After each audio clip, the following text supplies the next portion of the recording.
Hello and welcome to Talk from Superheroes. Hey everybody, I'm Andrew Ivamy. And I'm Diana McCullum. And you're listening to Talk from Superheroes, where every week we discuss a piece of heroic television or film. And this week on the podcast, we are talking about Indiana Jones and the Last Crusade. Thank God the Crusades are finally over. The final one. I wasn't raring for more Crusades in the world. Indy's getting tired of this shit, but frankly. I'm glad we put a pin in it. Mm-hmm. I'm glad we said, yes, that's the end of Crusade. That's the last one. A film that mentions the first Crusade, never says the titular line.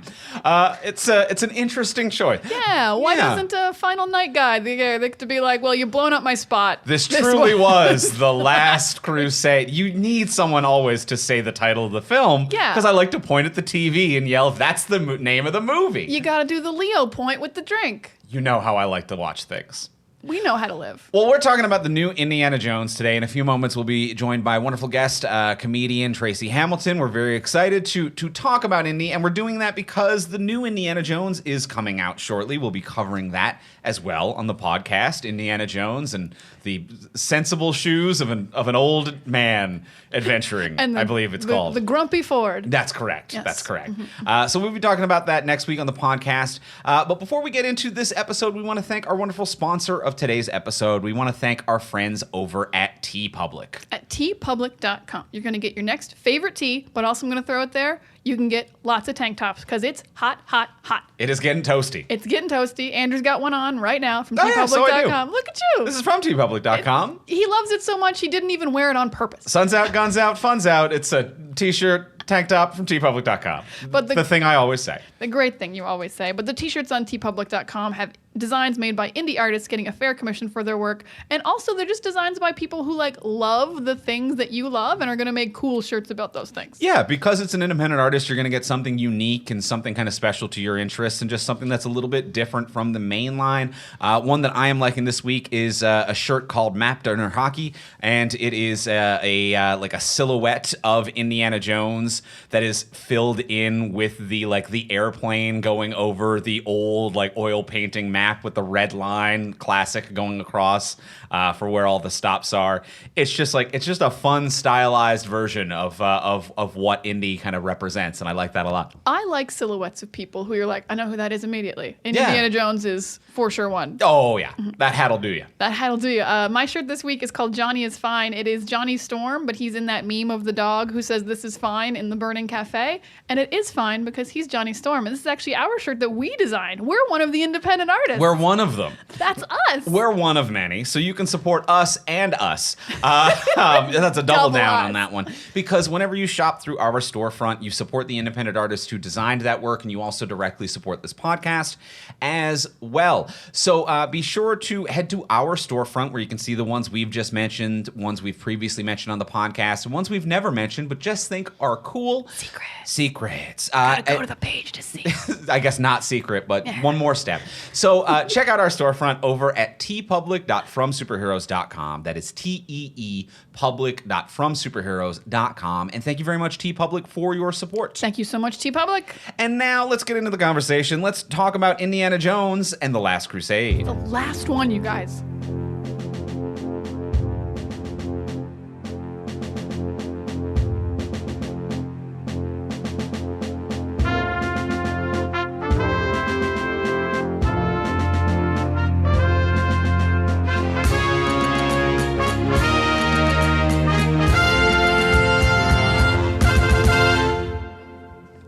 All right, we are here to talk about Indiana Jones and the Last Crusade. And Tracy, thank you for being here with us. Thank you for having me. This is very exciting. I appreciate you taking some time to watch this. Well, we'll get everyone's opinion on what you think of this movie because the new one's coming out. It's exciting. I think you can say it's a classic no matter what. Ooh, this is a classic. If you want to describe, despite your feelings about it in either way, I'm going to say it's a classic series at the very minimum. Yeah, I don't think that part is up for debate. No. Yeah. So, gavel law. I think we're gavel, law. We're all pretty locked in. It's a classic. Well, let's start with the simple question that we start the podcast with which is, did you like it? Tracy, did you like it? I did like it. Excellent. Yeah, what were your general vibes watching this?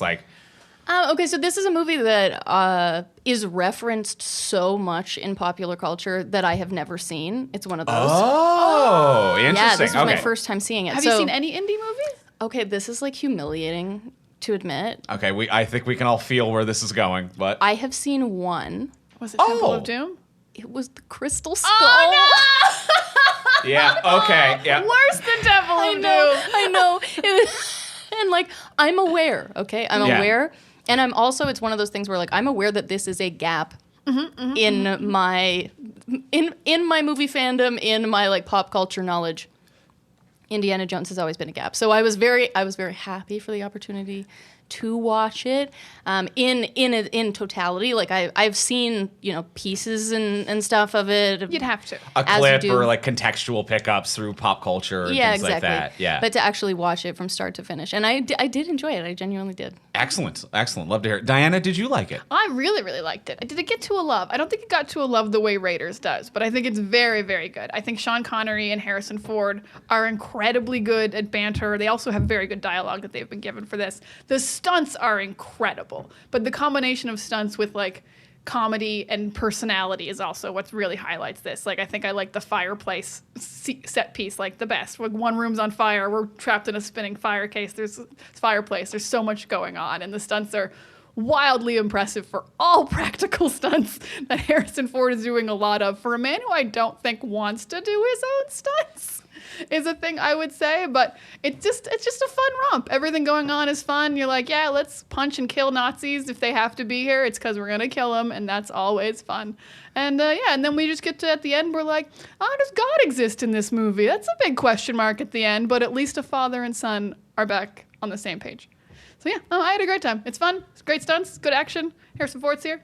Andrew, did you like Indiana Jones and the Last Crusade? I loved it. Frankly, this is my favorite indie movie. I like this better than the first one than Raiders. I think it's just a fun romp, wall to wall. I think it's great performances. Yeah, great action set pieces. This, I think, like soundtrack wise, I'm like, is one of the best ones that John Williams has done. Like he put his whole back into this. Like the opening sequence is like 15 straight composed minutes where the music never stops. Like until Indy has his like first moment of relief at the university, this whole opening sequence is just like scored to the tits. It is scored, and it is phenomenal and fun. And I have a blast with this. I think that Raiders maybe I could see how the first one would be a better movie, but this is just like, and Connery is just chewing scenery in the best possible way. I think everything about this is so much fun. That's actually one of the first things I wanted to talk about with Sean Connery. Oh. Because I think he's great in this. I think he's great. I'm actually really surprised and I guess impressed that he is so willing to be like not an action star in this. Yes, Like, he was very much like the bumbling idiot. He's the one causing the problems. He's given opportunities to solve things and makes them worse instead. Yeah, the man who was like James Bond for like almost 2 decades and then Untouchables was just like, no, let me like be the comic relief. I was like, I didn't think you would want that actually, but I love that you like really leaned into it. Yeah, I think it's like it is definitely a branch off of what Connery was kind of known for at the time, and I think like Indy was meant to be like an American James Bond, which I think now we kind of think of Mission Impossible and Ethan Hunt's character as the American James Bond. But I definitely got the American James Bond vibe from him, for sure. I feel like this one more than any of the other ones is even like especially like opening with a 15-minute action sequence as a prelude to what the film actually is. It's like it's very American James Bond, and his father being James Bond, I think, is a fun play off of that. And yeah, Connery's willing to work with that, and I think it's something like a little bit different for him.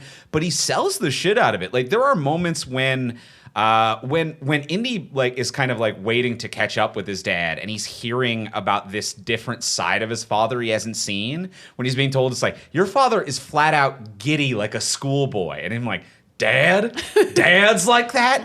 And when it finally gets to Sean Connery, who's like actually playing giddy, which is also a thing I've never seen him play before. I've never seen him play like upjoyous and like, ooh, I found the mystery son. I love what he's giving in this. I really do. Yeah, I think it's very fun. I would never have pictured Sean Connery this way. I've seen this movie before, and I was still like, I bet he's a badass here. But he was like, I'm not. Now, was this having not seen the other movies, was this enough a setup of Indy for you to that have any kind of like subversion or hit when we introduce that character? Yeah, because I mean, also like because this is such an iconic movie and series and character, I'm familiar. Like I know, because I feel like also this was sort of, I'm imagining, intended to be sort of the closing up of a trilogy of movies, right? Mm-hmm. So I was going into it knowing that a lot of this is probably going to be references to things that have happened in the other movies, and things that are going to be very satisfying to a fan watching at the time who has seen the first two and then is seeing this one. But I registered those things as well, right? Sure. Like, I know famous lines from this movie. I know that he doesn't like snakes, like I know these things.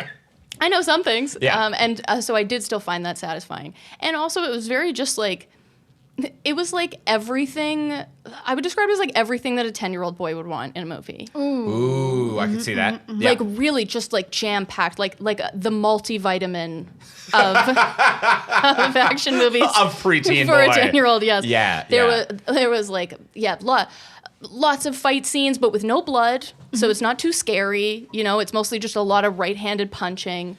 There's like ground splitting, people hanging. There's planes. There's knights. There's a blimp. 10-year-old boys love blimps. I feel like it has. There is so a weird many. appeal to a blimp. Yes, right? You say it in jest and also in honesty, in earnestness. That like there's something about a blimp. Yeah, I think genuinely we all enjoy blimps. Yeah. When it really comes down to it. So I feel like it was very like jam packed with like every single thing. It wasted no time. Yeah. Yeah. I also feel like, in a weird way, even if you haven't seen any, they kind of are like, here's a flashback at the beginning to young Indy to explain everything about him. And I'm like, I've already seen 2 movies. Who's this for? And I'm like, oh, it's for Tracy Hamilton. Right? It's her first Also, one. can I say, River Phoenix nailed it? Oh, River Holy Phoenix. shit. Like, that was a very strong performance. River very Phoenix strong. even like moved like Harrison Ford. That chaotic run, Yeah, the of, way like- that it was flaily and it felt like sincerely panicked at all times, which is how Harrison Ford exists. Yeah. I learned a lot of weird trivia about this movie because I watched it with my husband and he likes to do research. Oh, okay. And so after we watched this movie, because he hadn't seen it since he was a child, he went on like a deep dive into Indiana Jones. And he told me that River Phoenix said that he didn't base his performance on Indiana Jones, the character. He based it on Harrison Ford, the person. And I think that's so smart. That is so, and that kind of shines through of like, this is an impersonation of like a truly chaotic, kind of grumpy human being. And yeah. he nailed it. And even like things that are counterintuitive to the character, like the idea that like at that age he's not afraid of snakes yet. And the way he delivers this line, and he delivers it from the back of his throat like he is so bored with his friend. When his friend gets startled by a snake and he goes, "It's just a snake." I was like, that is Harrison Ford. What the fuck happened? Like, this man disappeared into this role in a phenomenal way, which I also think is like a wild place for you to kind of step in as well, because not only is like the Sean Connery character a subversion of his character of what Indy is, but also this movie is kind of starting with subversions and different tweaks off of it as well. Oh, and but also in that opening scene, another thing to add to the everything that a 10-year-old boy would want in a movie pile is the running on top of a train. Oh, yeah. Running on top of a train that is a circus train full of every animal ever, and it will have a slapsticky stunt involved. Like when the giraffe heads are just like, hey, to be a giraffe who must be out a sunroof of a train. I also just have so many questions about giraffes and trains. I'm like, what happens when a tunnel shows up? What are we doing here? Do we get the giraffes down? Yes. So many logistical questions, but I guess you do have to move them. The rhino who's just like poking through.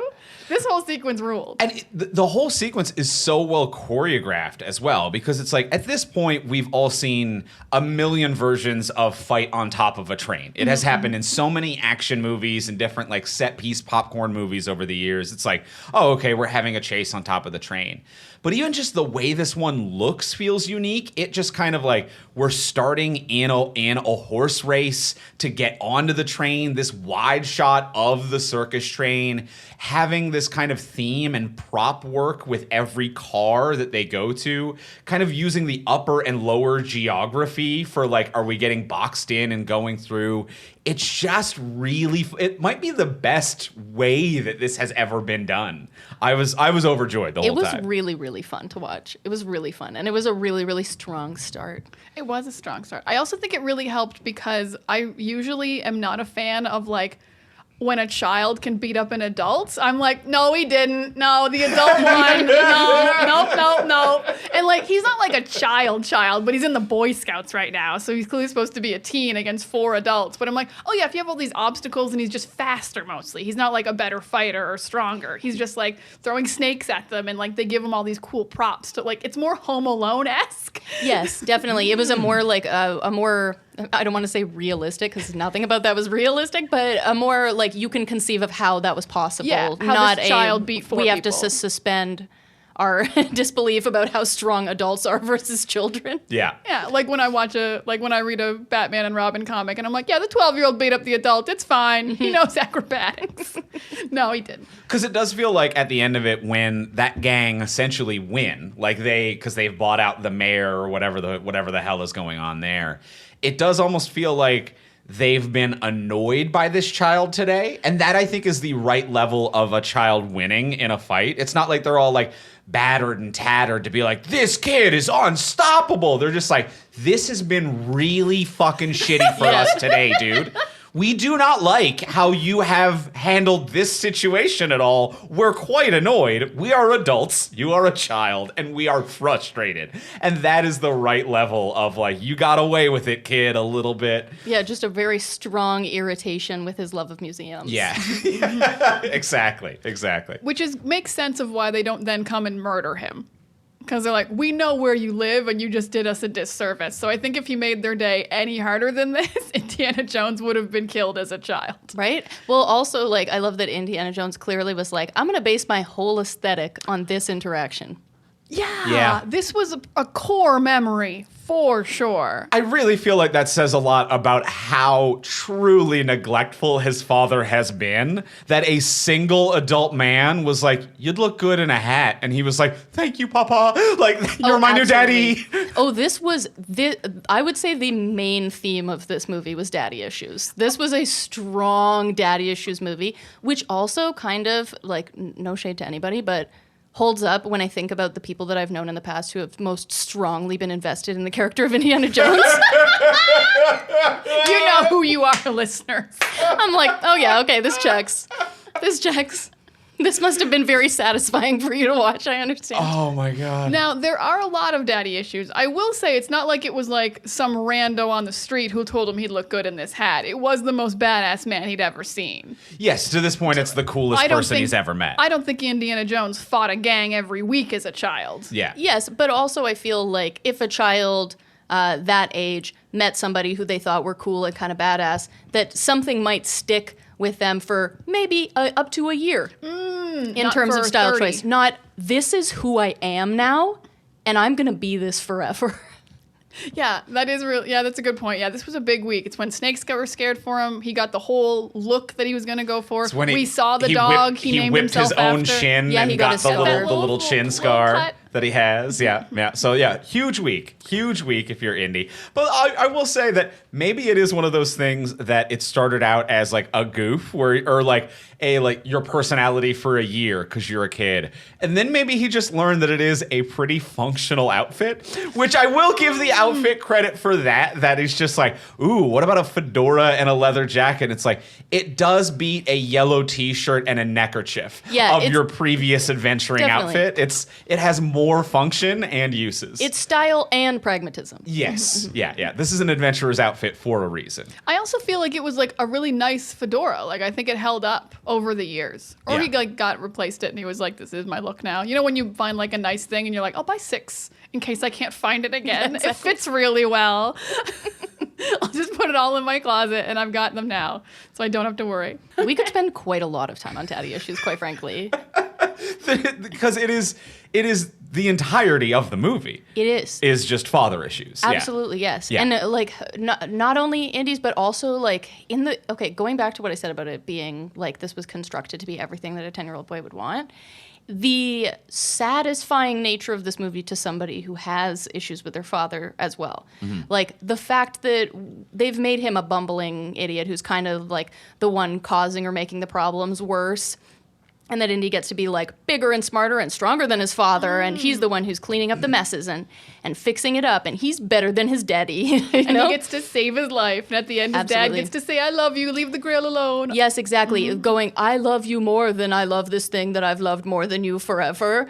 Very satisfying. Very satisfying. Yeah. I think they also do, in terms of like the daddy issues of it all, I think they do a really good job. I mentioned it briefly of like showing how like giddy and joyous that Sean Connery's character is when we first meet him. And everyone is explaining this side of Henry Sr. to Indy, to be like, he's so giddy, he's so joyous, he's on an adventure and having a great time, and him being like, Dad, that guy? And when we see it, that's the only person we as an audience see and know. And I feel like that's so representative of how parents are in general, where it's like as a child we see them one way because we had to live with them that way, but the entire world can see a completely different version, and opening up with that version the rest of the world sees, and then kind of narrowing in on the audience kind of slowly seeing the asshole that Indy grew up with, like of being like, he actually seems kind of fun, and like he seems just like you. What's the problem? And then like getting to sit down in that blimp and to be like, you're a fucking lunatic and a bad dad. But like slowly choosing to reveal that, I think was a very excellent choice in this movie, to be like, we're going to show you his fun side and then show you why he's a bad dad. Do you want a fun fact from my husband? I of course do. Sean Connery in the blimp, not wearing pants. Yes, neither of them were, apparently. Neither was Harrison Ford. Yeah. Hot in that set. I mean, I imagine it was hot everywhere. They're in the desert, but like that was probably the only time they were allowed to not wear pants. Yeah. I don't know what it was about the blimp set that made it that pantsless hot. Yeah, but I don't know. Maybe just like enclosed, or like I think you have to shoot hot air into a blimp to make it go up. I don't think they were actually in a blimp, though. That's make a great point about how that was probably a fake blimp. Yeah. Yeah, did we have a lot of blimps in 1989? And also it wasn't hot air. Those are hot air balloons. Blimps are... I'm thinking of helium. Yeah. Blimps are helium. Yeah, their voices should have been higher. Yeah. I don't think they're breathing that would have the been same. so good. Whole scene. If that were true about blimps, that it had to be filled with only helium and that everybody's voices were really high while they were on a blimp, that would only increase the world's love of blimps. Yeah. It would definitely make This moves really slowly. Oh no, this is not the most efficient mode of transportation. No ticket. Would not be the iconic scene it is, or more iconic. Time would have be told. Memorable. That's for sure. It wouldn't be a memorable scene. I do want to talk about some of the stunts. This is a jam-packed. Like I feel like Tom Cruise is jealous as hell about how many stunts are in this movie. Like this, and like so many, and they're all so diverse. Like I feel like a lot of them aren't classic, even though they're so good. Like the one where the boat is just getting destroyed while he's interrogating that guy. Wow. And Harrison Ford is like a foot away from this giant rudder that is destroying a boat, and like pieces of wood are flying everywhere. And I'm like, he could lose an eye right this moment, but he's still doing his lines. And I'm like, why were you allowed? Why is this just a middle set piece? We're not even at the end yet. This movie's crazy for stunts. Very why were you allowed? Yeah, that's a big one. But I also feel that most of the time when the main actor is doing their own stunts, I'm like, was that necessary? And I think like... was it necessary? Probably never not. Why was it allowed? The answer today is, if you're Tom Cruise, it's because you own the insurance company or whatever. Why at this time, I think it was just no one was checking in and insurance was loose and cheap. I don't know. Because it is so many chances for Harrison Ford to just be legitimately injured. And he does not seem like a man who has that type of I'm doing it myself intensity. No. But I guess at this particular point in his life or whatever, he found joy or fun in doing that, which is crazy. And there's little things about like the practicality of the visual effects. Like I know it's such a trite conversation that has been well trodden at this point of the like practical versus visual effects era.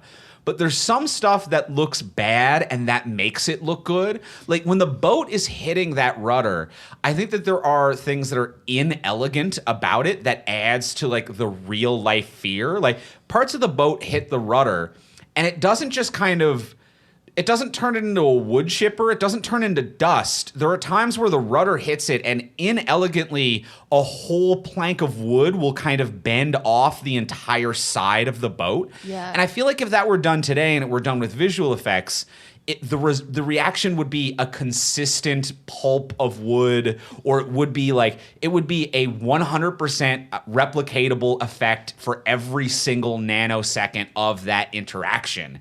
And there are just these little moments that are just like ugly and natural of like the wood kind of came off but didn't want to come off, and it's shit like that that actually made it scarier, and to be like, oh my god, this is not how this boat is supposed to be fucking coming apart. This is not right. This is not right. And it feels like it feels unpredictable. Yeah. Right? Where like when it's not the same sizes of pieces breaking off, etc., then you're like, you know, anything could happen. The next one could just take off half the boat. We have no idea. Yeah. Yeah, it really, honestly think that was the scariest, like most dangerous one for an actor to do themselves, because every other one is like, you hang off the tank and there's probably like a mat below you, or there's just sand below you, or like you know, a guy punches you and if he punches you, he punches you. But this one, I'm like, the wood could just fly everywhere. Like, stunt people have died from this in other productions. And he's just like, whatever, the rudder's going to destroy the boat. We only get one take, so it'll only take a minute unless we got more boats. And then to add to that too, a well-written scene with several different layers happening, which you don't kind of see a lot in an action set piece like this, but like of this secret order that is protecting protecting the Grail, and him being like, I don't give a shit about the Grail, where's my dad? Which is why the guy kind of comes around, which is a nice turning point. And add to that also the line of like, we'll die together, and then that dude just being like, my soul is at peace, how's yours? And I was like, oh god, that is the scariest, calmest thing. Like, it's so rare and hard to be scary while being calm, and that one sent a chill down me. Oh, yeah. My soul is at peace, how's yours? And Indy's like, Harrison's like delivery of just like, oh, my soul's not doing well. Asking somebody about their soul, like, that's a power move. I'm just trying to find my dad. Who's dealing with daddy issues in that moment? I don't have time for soul issues. Is your soul at peace? I'm named after the dog. Yeah. He just starts crying. I also do feel like maybe one complaint is that the dude who was protecting the Grail really got like done dirty. His whole order just gets taken out by Nazis in like 5 seconds, and I'm like, they were better prepared than this. They seemed way better at their jobs than this. I agree. Just Nazi fodder, so like Indy can steal a tank. Yeah. It feels. Oh, yeah, tanks. Add that to the 10-year-old boy list. Oh, you love a good tank. Yeah. Who doesn't love a good tank? Yeah. I mean, 10-year-old girls too. Right? Like a tank. Tanks. It's fun. There's just a lot of fun stuff. The tank scene is also another like big stunt set piece that just. I see what you're saying though, that maybe it isn't as dangerous as the boat thing, but like for me, Harrison actually like hanging off the side of a thing as they threw dirt at him is pretty nuts. Yeah, no, that's Mostly really cool. my fears in watching both the boat scene and the part where he's hanging off the side of the tank are eye-based. Mm-hmm. That I'm very particular about, like, I'm scared of things getting in my eyes, and so I was just watching him with the dirt falling on his face, and I was like, that would be so awful. You'd be getting so much stuff in your eyes. That's all I'm worried about. This is why he wears the fedora. Yeah. It protects, it genuinely, the brim will protect your eyes in that scenario. Not from the wood, but the dirt. Yeah. It's a practical piece. Yeah, that OG fake Indy knew what he was talking about. I also like this movie's just ability to balance some of the comedic stuff with the action set pieces as well. Great comedy. Yeah, like great comedy, well executed, and like it could be too much. A lesser movie, it would be like, oh, these are really slapsticky things, and some of them are really slapsticky. Very farce-like the scene where they're in the fireplace and it's turning back and forth. That's almost like Mel Brooksy, Leslie Nielsen level of like, you're in a Nazi castle and the Nazis are on one side and the fire's on the other side. I'm like, but if you do it well enough, you can do it. And they do. They like have the element of danger with it and not just the comedy. But yeah, also Sean Connery just like accidentally lighting the rug on fire. Yeah. It's all good. And I think like the fact that they set these things up really naturally as well to be like, oh well, yeah, he set the thing on fire because he was trying to burn them out, and now they're in the fireplace because that's the last place that isn't on fire. And of course, it's a Nazi castle, and there's a secret thing. Like everything feels like it organically flows from one absurdity into the other, and it also feels like it has one absurdity too many, and that's what sells it. Like if it was just the place is on fire and we're in a fireplace, to be like, okay, that's kind of something, but like adding layer after layer of absurdity, I think is really what like does a lot for it. I feel like the movie is also like pretty self-aware. Like Yeah. they know that they're being a little bit over the top in these comedic moments, and that's what sells it to me.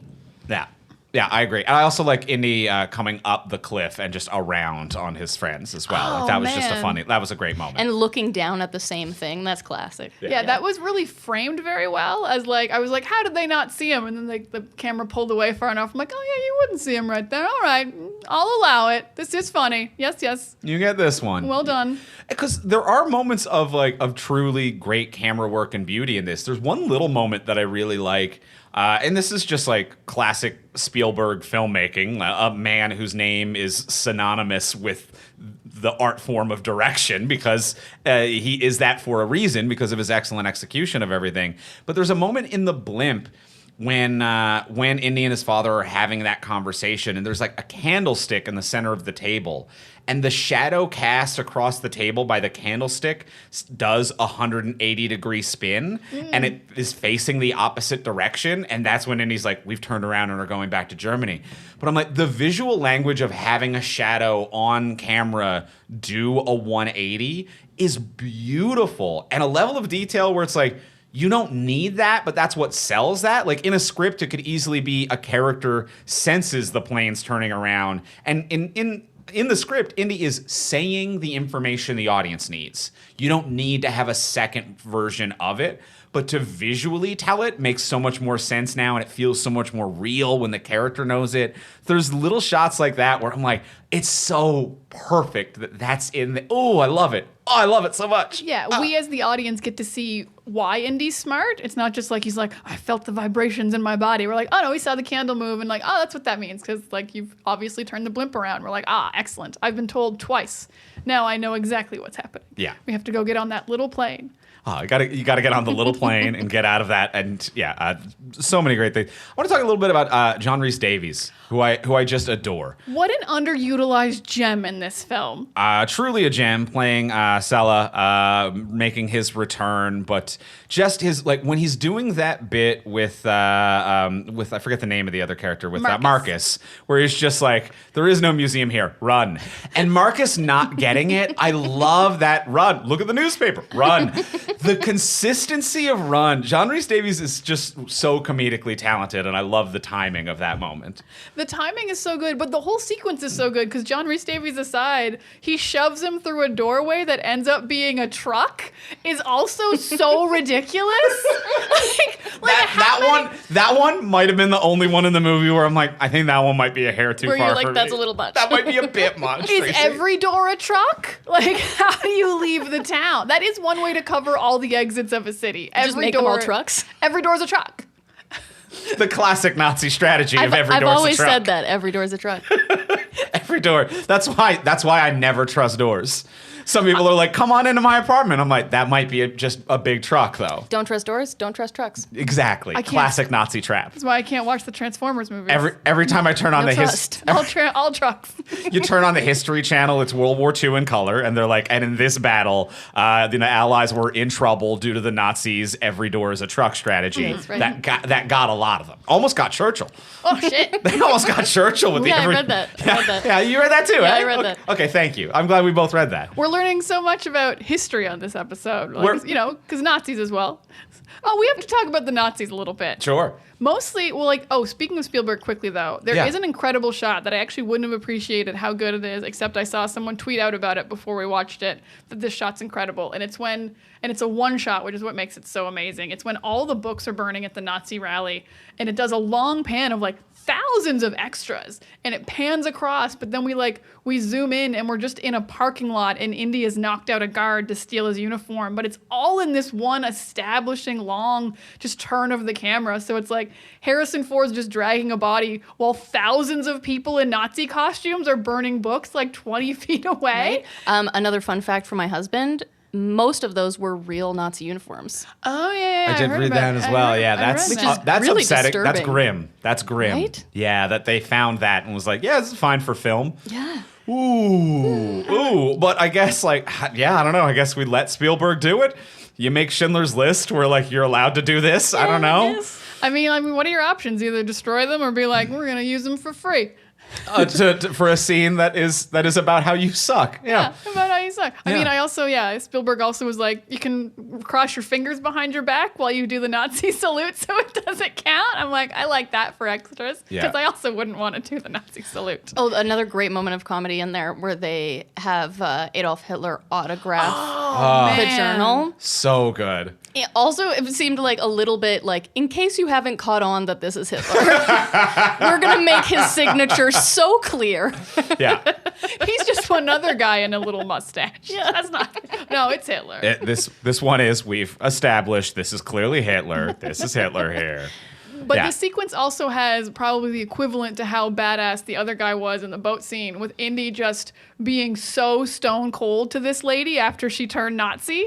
This moment's incredible. Elsa crying at a book burning, and I will say, kudos to Alison Doody doing, I think, a very good performance of an evil character that has a human side, but not enough to provide humanity to them. Yeah, like a light redemption arc for this character, but not quite enough. Totally. But intentionally so. Yeah, but enough that you. I feel like it's for the audience to have doubt as to whether or not she will continue.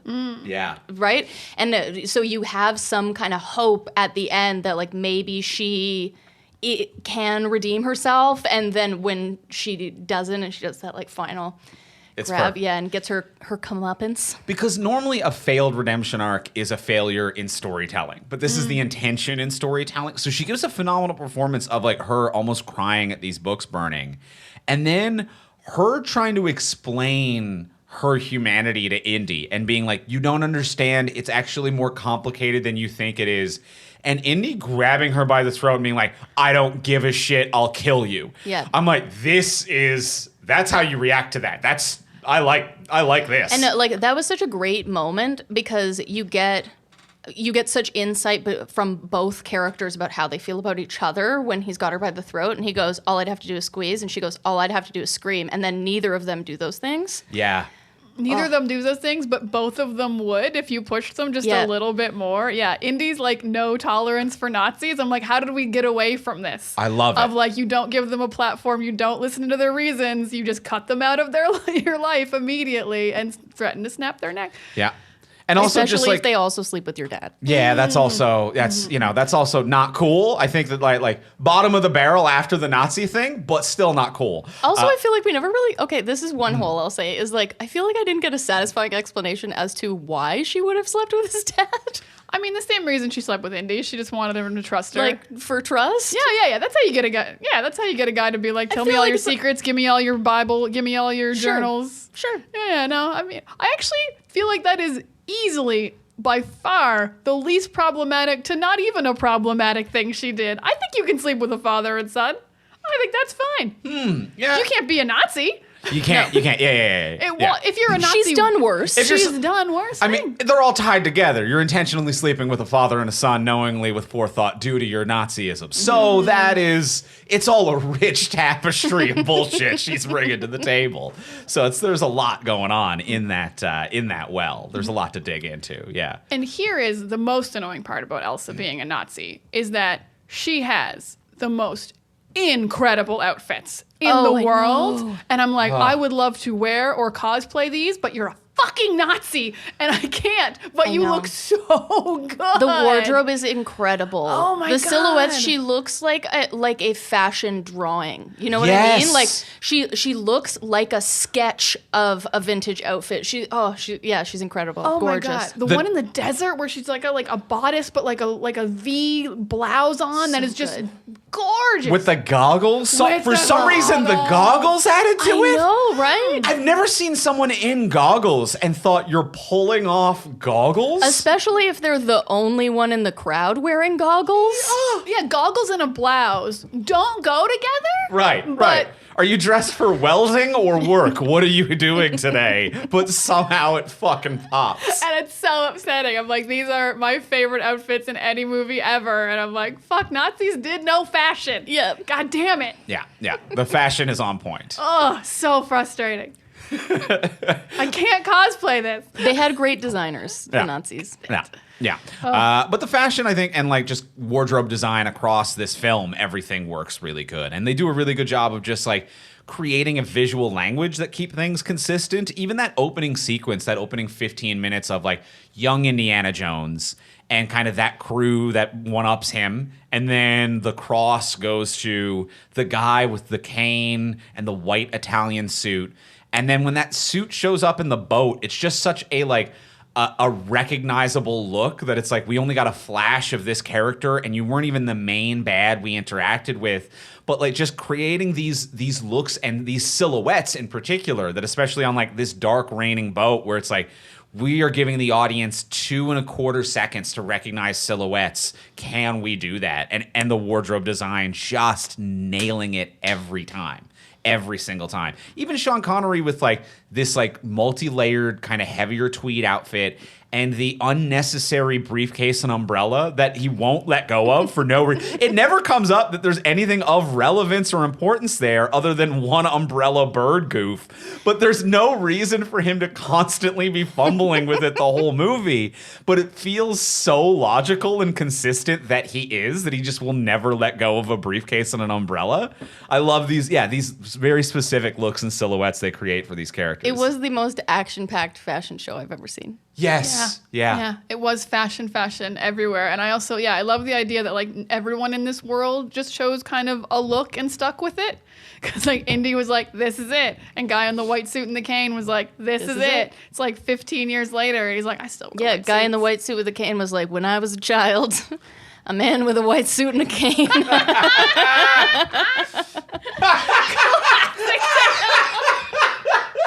He came to me and he gave me a cane and he said, Here you go, kid. You look good with a cane. That's everyone's story.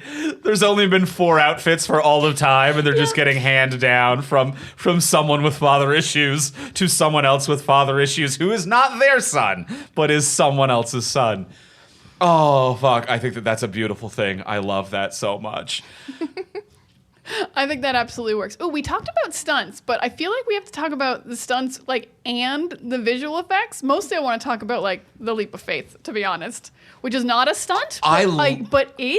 I don't Question I don't even know how they filmed that, but it looks really fucking cool. Yeah. This like forced perspective sidewalk chalk art of invisible bridge that he has to walk across. Yeah, because for a moment you're like, oh, this is such bullshit. His faith does like let him walk across. But then like it shifts and it's like when you look at those like 3D art things and you got to uncross your eyes and you're like, oh no, there was rocks there the whole time. And it's like, that's crazy. It was very I believe impressive. It was really perfect to be the third in the sequence because it was so impressive. I will say that I think that Indiana Jones lifting his leg so high to take this first step was totally unnecessary, and that if his suspicion was that there might be a bridge, that he could have kind of just felt down with his toe.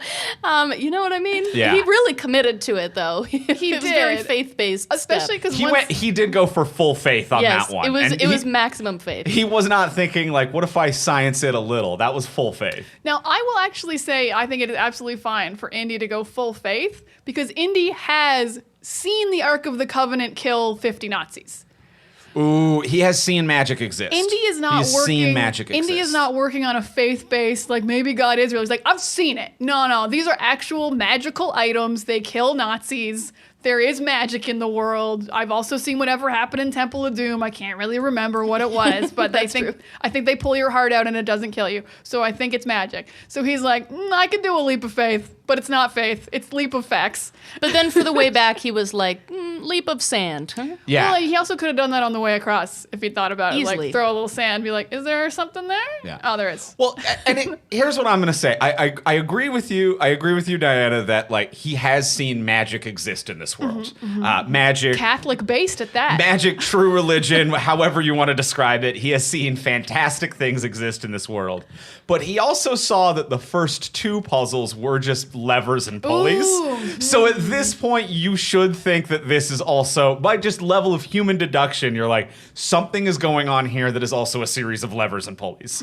You know, because you have to be pious or whatever. A penitent man. A penitent man. And he's like, you have to kneel before, and he kneels and he sees the razor blade, the saw blades pass him, and then he stops the gears. At that point, you're like, oh, it's a series of tricks. You know, then it's tricks. You know, it's tricks at that point. It's tricks that aren't, well, it's tricks but it's also like the penitent man kneels and then does a forward roll. Yeah. That was what was bullshit. That was the penitent man still dies then. How do you pray? I do a back roll. I've been doing a forward roll this whole time, and it's really helped. Forgive me, Father. Drop, forward, tumble. My outcomes on my asks are much higher since I started adding a forward roll. I hear God does like that. It's like a secret like cheat code, like when you're playing a video game. Oh no, if you do a forward roll, you're forgiven immediately. Yeah, That's right. You can clip right through your sins and get into the next level. My forward rolls are so penitent. The most wildly penitent forward roll. So penitent. God doesn't want you to be humble. He wants you to do a sweet trick. That's right. He just likes tumbling. You know what? I don't believe in God, but I like this guy we're coming up with. This God who's like, do a sweet roll, dude. I like whoever this is. Do a sweet roll. Do some sweet hopscotch on my name. Yeah, That's right. I like that. I Make like sure you that. spell it with an I. Oh, you got to spell it right. All right, now you can walk across. Or can you? If you've done a forward roll across the leap of faith. Oh, yeah. It's a leap, dude. You got to do a roll. Here's the other shit I'm going to say about the Roll of leap of faith.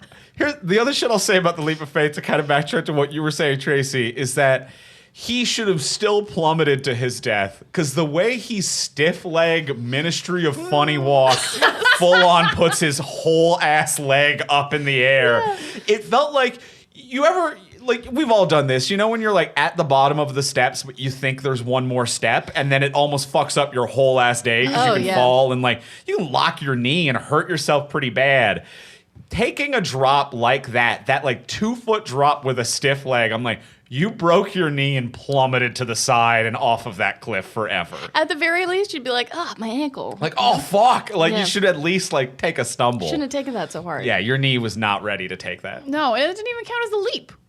That wasn't a leap. You're right. That was a Ministry of Funny Walks, step. Yeah, it was a big step. It was a big step. If I'm up there and I'm God, I'm going to be like, not a leap. Yeah. No, I'm going to hurt his ankle for that. No, just a fun big step. Fun big step, time to hurt his ankle. I also, so I think this all kind of started with visual effects, which is like, the leap of faith visually looked really good, as well as the aging at a super advanced rate. Oh man, when all of his hair comes out through the back of his head. That was so well done. So well done. For the time, I couldn't believe it. I still can't believe it. Like, watching it now, I'm like, when his eyeballs kind of pluck away and disappear, oh. Yeah, like, I feel like the face melting in Raiders gets, like, all the credit of, like, the best, like, face stuff they've ever done, but this looked equally good. This was so crazy. Yeah, to get both sides of his body aging and dying. Yeah, him grabbing her and her screaming in true horror as well. Like, and that was that was a good performance from her as well. Good scream. Yeah. It was very convincing. Like, she genuinely seemed very afraid. Yeah, on a scale of of horrified screams, of which there are many, and most of them don't sell it, I really believe that this woman was seeing a man age at a rapid and terrifying pace. Yeah, I believe if she had continued to live, she would have been traumatized by that forever. Oh, yeah, she's ruined. She's ruined. Yeah. I actually think that even if she was on a redemption arc, that seeing that might have been like, I need to live forever. Yeah. I can't let this happen to me. Even in slow motion, I cannot let whatever that was. No. I'm drinking from it, and I need to live forever. Oh, I'm not drinking any of that. I'm getting the fuck out of there. When you find the real one, though. When you find the real one, to be if someone, I can't age. I need to drink the immortality one. All right. I mean, if Indy's drunk it already, and I've had verified immortality. Indy drunk it also so sloppily. Why? Just take a sip, man. I know. Like, it was like he was chugging a beer at a frat party, like just pouring down. He'd been in the desert a while. He was also a thirsty bitch, I think. I feel like this was a double down of might be immortal and I'm genuinely thirsty. Yeah, it was very thirsty. It was a thirsty gulp. Yeah, but he also was immortal for like 5 minutes apparently. So true. that's cool. I guess you lose the immortality if you leave the cave. That's also, what he was said. The thing? Well, Okay. Yeah, you got to re-up. The way he described it was weird because he was like, the Grail and the immortality can't leave. And like, when the Grail tries to leave, the place just like collapses. But I'm like, I think the Grail could have left if you ran faster. Like, the Grail like didn't like disappear when she crossed over the seal. Right. It didn't like disintegrate. So I'm like, I don't know if they're not immortal anymore. I also couldn't believe that Knight was so chill about all of this, where he's like, I waited 700 years. For my replacement. 700 years for someone to come. You're here 5 minutes. You've completely blown up my spot. You've completely blown up my spot. The Grail has tumbled to the center of the earth. Like, I would feel like so disappointed after 700 years. Yeah, him giving him a kind wave instead of just giving Indy the finger. Maybe he doesn't know what whatever the Middle Ages version of the finger was. I don't even think. Bite your thumb. Oh, he would have been his thumb. That's a good one. I bite my thumb at you, That's sir. right. If this movie ended with an old knight biting his thumb at Indiana Jones. That would have been great. I didn't even read it as a kind wave. I read it as a very confused old man waving of like, bye, I guess. You know, like it's like when someone bumps into you rudely and you're like, excuse me? Like you can't process it for a minute, I think is what's going on with this wave. There's a sadness to it, frankly. That's fair, because he doesn't know what Nazis are. Yeah. He doesn't understand that two opposing factions have come here to take the Grail. He's just like, what? I thought this first dude was just relieving me of duty. Yeah, that's upsetting. Yeah. Because he was going to get to leave. Yes. Because his two brothers got to leave. And he frankly did not care who showed up. When Indy walked in and he was like, stab me right through the chest, my guy. Here. Take me. You're here. You're here. Ready to go. I would have loved to see a sequel of just that man that night living his life after 700 years not in society. Just, just a fish out of water. A classic rom-com. Yeah, this yeah. is a Kate and Leopold style Exactly, rom-com. Yeah. I feel like he would have still done better than Marcus. Marcus fucking. That would have been the rom-com. Marcus trying to show him around. And this guy would have been like, I think I got this. You suck at this, dude. That's not bad. Yeah. His English was great for a guy who's been in there for 700 years. There Yeah. must be some inherent knowledge of getting passed through the walls. I wanted at least for there to be sorry, this is the first time I've spoken today. Like this century. It's been a minute. That's not bad. I like he that. should have had a little phlegm. Something. Just a little. Something.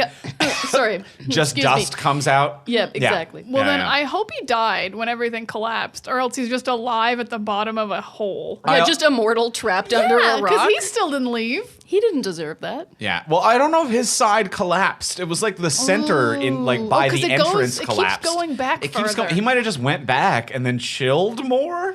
Maybe he also came out with them. He must have been like, "Hey, Indy, you gotta stay," because he's not supposed to leave the room. Yeah. Indy, you gotta say. You're the one who's supposed to put on the Santa Claus suit now. Come on. Someone do it. I want to leave. Put on the Santa Claus. What? Is that what you call Jane? I get no, like Santa Clausing is what I presume. Like a Tim like- Allen Santa yeah, the Claus. Santa Like you Claus. killed him and now you take Yeah, it. exactly. Take And the now you job. have to wear the suit and do Yeah, the put job. on the Santa- Claus with an E. Right. Classic. Yeah. Indiana Jones is back at the university shaving, but fresh chainmail keeps coming in on his face. Doesn't know why. This would explain. Santa Clausing as a verb is perfect. I like it. I will. Yeah. So I hope that guy's dead. I hope for something. Yeah. Yeah. But yeah, I felt like he was coming out to be like, yeah, what's food like now, guys? Oh, no, it's all collapsed. I'm ruined. I don't know who Nazis are, but fuck you guys. Yeah. But he did not care who came to relieve him in that scenario. No, because he like takes a swing at Indy, and then Indy's like, "Hey," and he's like, "Oh, awesome, a guy, Hey. any guy." The other loose stunt that I really enjoyed at the very end of this film was when Marcus goes to ride away and he's like, "Follow me, I know the way." And whatever stunt person that was going full limp as a horse rode them is how, like, just getting wrecked. The ability to, like, it's such a special skill to look like a physical idiot who is not in control while being very much safe and in control as a stunt person. And that is such a small goof that is also a wildly dangerous stunt to ride a horse poorly through a tight canyon. And it was hilarious, but also was like, wow, that's very dangerous. Yeah, it was a really great stunt to end on because it's just a fun, cute little stunt. But then when it goes to like silhouette in the sun, Marcus is still a little tipped, and Indy has to push him over. So didn't even notice that. That's so funny. you've got like a joke in a sun silhouette, which is supposed to be like the big like The iconic end of an adventure, No, but riding off into the sunset yeah. together. But at the very beginning, Indy like catches him and pushes him upright again, and I'm like, oh, it's great. I love a last little joke. so good. Well, I'm feeling pretty good about it. How you feeling? I'm feeling pretty good about The Last Crusade. I mean, like, a little bit of a lie. There's 2 more movies after this. I don't know if they're crusades. They're not crusades. Yeah, you keep saying that. I don't think the crusade the Last Crusade is in reference to like Indy. It's in reference to the previous crusades. I guess. The word last is throwing me.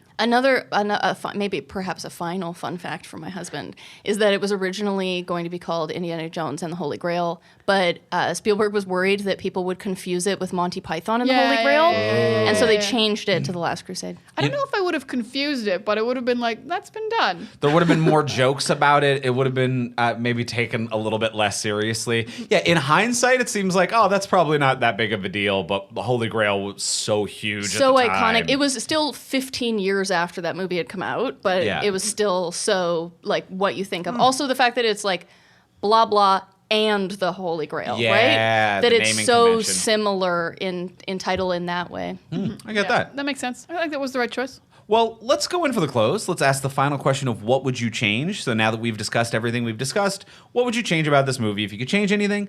Before we do ask that final question, we will remind our listeners, as we do every week, please take a moment to rate, review, and subscribe on Apple Podcasts, Spotify, Podcast Addict, or wherever you might get your podcasts. It helps us move up the charts. It helps us get recommended to new listeners. And then when new listeners find us, they're likely to read, to check the reviews, and then it makes it more likely that they'll actually listen. So basically, it helps us be successful, and it's a free way for you to help us out. It's a free way for you to help us. Do us a little favor. Leave us a 5-star review and tell us we're great, so other people will also think we're great. As we say on this podcast, it will help us on the charts and in our hearts.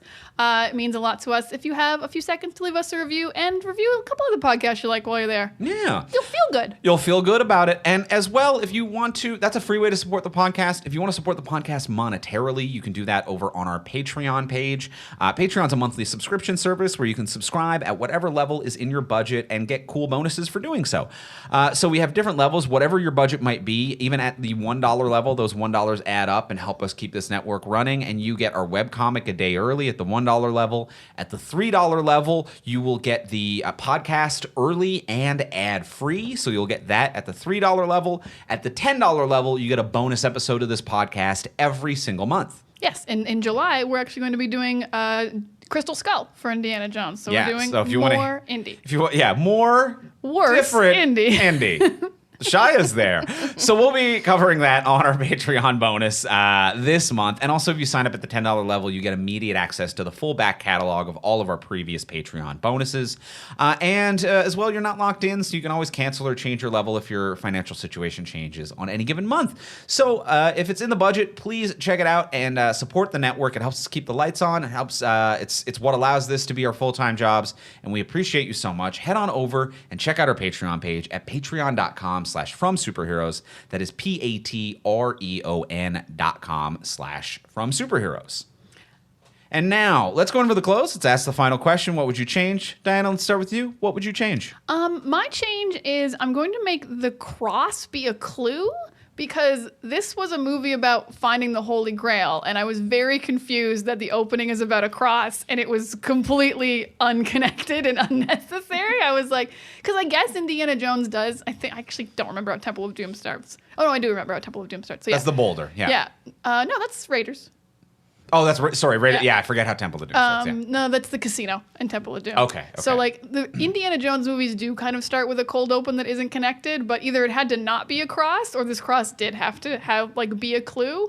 And it was like, it would have something to do with, like, how you find the Grail in the end, which I actually think would be cool with, like, the theme, because, like, Indy runs in with it and his dad ignores him. And it's like, if his dad hadn't ignored him, he could have gotten a clue 18 years earlier if the cross ended up being a clue. Oh.